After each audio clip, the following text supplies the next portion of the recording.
your sweetheart wants and asks for dumplings, prepare them with cherries and cottage cheese. That's what we're gonna do right now. But you'll be surprised because these are not the usual white dumplings. They will be red. Red because of, do you know what? Because of the cherry juice, which we'll use to make the dough. I borrowed this favorite recipe and used it with permission from my friend, comrade, and colleague, Vova Yaroslavsky. Now I'll show you how he makes them, how he taught me. We take frozen cherries. We need 150 grams of juice. We don't discard the cherries.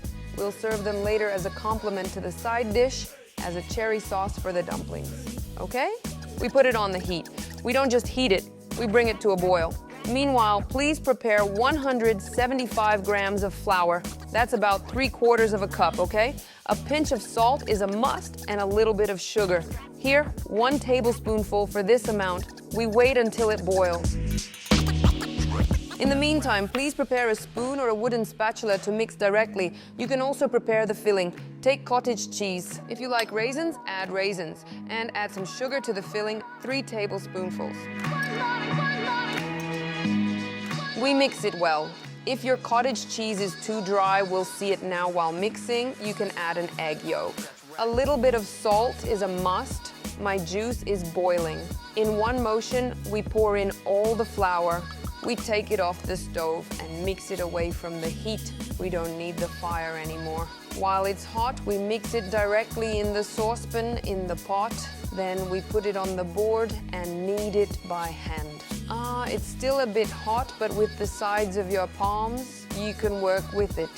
Dumpling fillings hold well on choux pastry, so if you made a large amount of dough, shaped 100 dumplings, and want to freeze them to always have them on hand, they are perfectly preserved on choux pastry and then cook well without cracking. You should work with choux pastry when it has cooled down, so you place it in a bowl or on the table, cover it with a towel or cling film to keep it from getting stale, and let it cool, okay? You can leave it at room temperature or quickly put it in the fridge as you like. You just take it like this with your palm, check how firm this cottage cheese is. I'll still add 1 yolk. Oh, now it will bind it for us. Let's try it with sugar.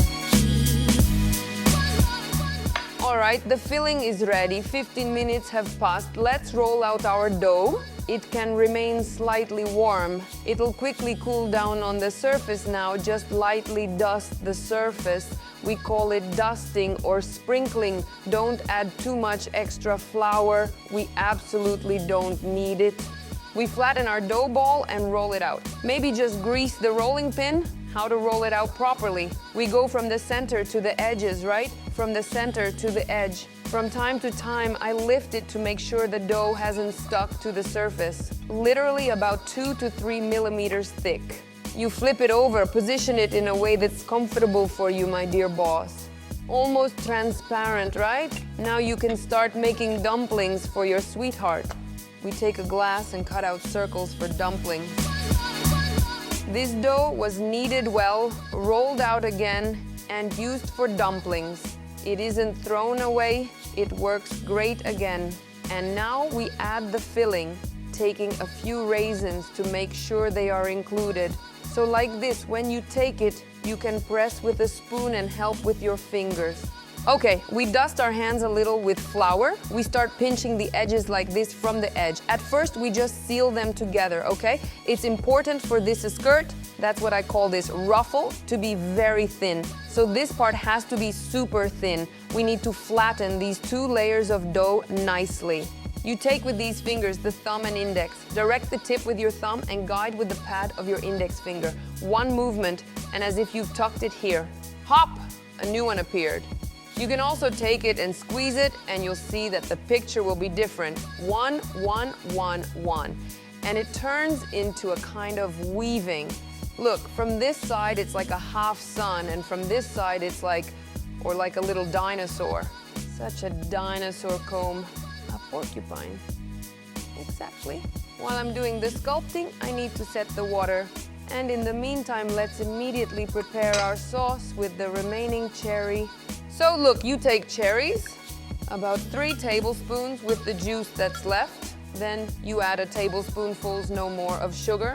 Bring to a boil and thicken, meaning give it a consistency like butter. When it starts to gently simmer, that's enough to cook the dough products. Gently stir from the bottom, lifting them slightly to prevent our dumplings from sticking to the pot. These will be cooked for 4 minutes. The cherries with sugar have boiled like this. Now you can add the butter here. Keep moving the pan like this. So, the juice, layer by layer, removes the butter from the top. The butter integrates into the juice, or as we say, emulsifies. The first one starts to float, which means there are 2 minutes left. 4 minutes have passed, and you come straight here.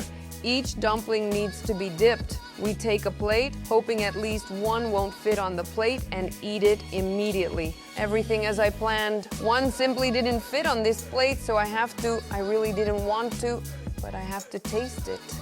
And I'll show you as well. See, there's a lot of filling, little dough, it's steaming, ready. And delicious. How can one not marry such a woman? Tell me.